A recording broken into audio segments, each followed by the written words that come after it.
Hello అండి, అందరికీ నమస్కారం. ఉత్తరాయణం శశిర్ ఋతువు మాఘమాసం శుక్లపక్షం ద్వాదశి. ఈరోజు ఆదివారం ద్వాదశి వస్తే దగ్ధయోగం ఉంటుంది. ఈరోజు ఎటువంటి ముహూర్తాలు ఉండవు. ఇక ఈరోజు ఆదివారం దగ్ధయోగం ఆరుద్ర నక్షత్రంలో కలిసి వచ్చింది కదా, రుద్రుడు అని అర్థం. ఈరోజు ప్రత్యేకంగా శక్తి తత్వాన్ని కలిగి ఉంటుంది. ఎటువంటి శక్తి తత్వం అంటే పంచభూతాలలో ఒకటి సూర్యుడు అంటే అగ్నితత్వంలో అధికంగా ప్రభావం చూపిస్తూ ఉంటుంది. అదే విధానంగా రుద్ర అంటే కూడా అదే తత్వాన్ని కలిగి ఉంటుంది. మరియు ఈరోజు దగ్ధయోగం అంటే దహించబడుతుంది.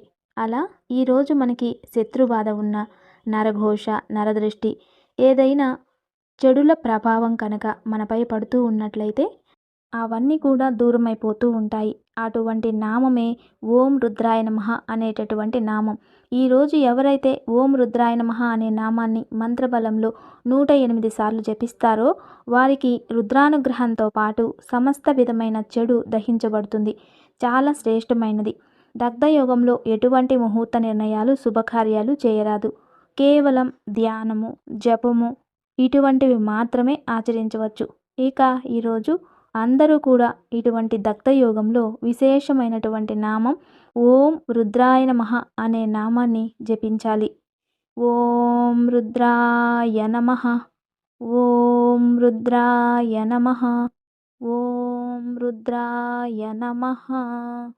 కాబట్టి ఈరోజు అందరూ కూడా భక్తిపూర్వకంగా ఈ నామాన్ని 108 సార్లు జపించండి. లేదు అంటే ఎన్నిసార్లు వీలైతే అన్నిసార్లు తప్పకుండా జపించండి.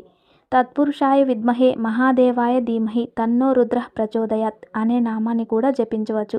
ఈరోజు ద్వాదశి విశేషమైనటువంటి రోజు. తప్పకుండా ఈ నామాన్ని జపించడం వలన శుభం జరుగుతుంది. ఇక తారాబలం తెలుసుకుందాం. అశ్విని, మఘ, మూల నక్షత్రం వారికి సాధక తార ఉంటుంది. జాగ్రత్త వహించడం మంచిది. ఉపయోగం చేసుకోండి. భరణి, పుబ్బ, పూర్వాషాఢ నక్షత్రం వారికి ప్రత్యత్తార అంత మంచిది కాదు. ఇక కృతిక, ఉత్తరాషాఢ వారికి క్షేమతార. ఈరోజు అత్యంత శుభప్రధానమైనటువంటిది. రోహిణి, హస్త, శ్రవణ నక్షత్రం వారికి ఈరోజు విపత్తార అంత మంచిది కాదు. జాగ్రత్త వహించడం మంచిది. మృగశిర, చిత్త, ధనిక్ష నక్షత్రం వారికి సంపత్తార, ఆర్థికంగా అభివృద్ధి ఉంటుంది. స్వాతి, శతభిష, జన్మతార, ఆరోగ్య సమస్యలు జాగ్రత్తగా ఉండాలి. ఇక పునర్వసు, విశాఖ, పూర్వభాద్రపద, పరమమిత్రతార మీకు అత్యంత శుభకరమైనది. ఉపయోగం చేసుకోండి. పుష్య, అనురాధ, ఉత్తరాభాద్ర వీరికి మిత్రతార, శుభయోగం ఉంటుంది. ఇక ఆశ్లేష, జ్యేష్ఠ, రేవతి నక్షత్రం వారికి నైధవతార. ఈరోజు అంత శుభం కాదు. జాగ్రత్త వహించడం మంచిది. ఇది తారాబలం. ఇక దివ్య పూజ రేపు సోమవారం ఉదయాన్నే పునర్వసు నక్షత్రం ఉంటుంది.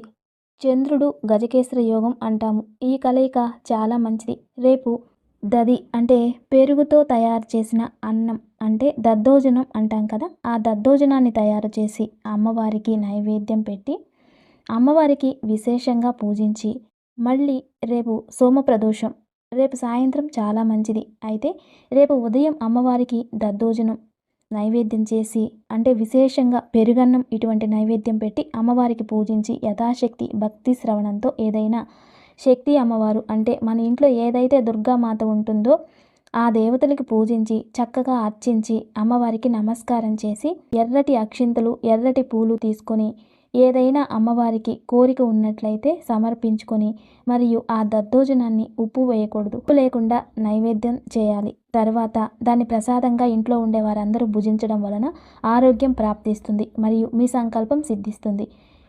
ఇక ఈరోజు దివ్యమైన యోగక్షేమం. ఈరోజు సాయంత్రం విశేషంగా మహావిష్ణు, లక్ష్మీనారాయణ, లక్ష్మీ వెంకటేశ్వర ఇటువంటి విష్ణువుకి సంబంధించిన భార్యాభర్త అంటే విష్ణువుకి సీతారామ ఇటువంటి సీతారామ సమేతంగా లక్ష్మీనారాయణ సమేతంగా విష్ణుదేవతలు భార్యాభర్తలు సమేతంగా పక్కపక్కన పెట్టి నెయ్యి దీపం వెలిగించి లక్ష్మీనారాయణ హృదయ స్తోత్రాన్ని పారాయణ చేసుకోవాలి. ఎవరైతే ఇలా పారాయణ చేసుకుంటారో వాళ్ళకి భార్యాభర్తల మధ్య సఖ్యత ఏర్పడుతుంది. అద్భుతమైన యోగక్షేమం. తప్పక ఆచరించండి. ఈరోజు సాయంత్రం లోపు ఒక నిమ్మపండుని ఇంటికి దృష్టి తీసి దాన్ని 4 భాగాలుగా చేసేసి ఇంటి బయట డస్ట్బిన్లో వేసేయండి. ఇల్లంతా గోమూత్రం చల్లి సాంబ్రాణి పొగ వేయండి. దగ్ధయోగం కదా, చెడు దృష్టుల ప్రభావం తొలగిపోతుంది. నమస్తే.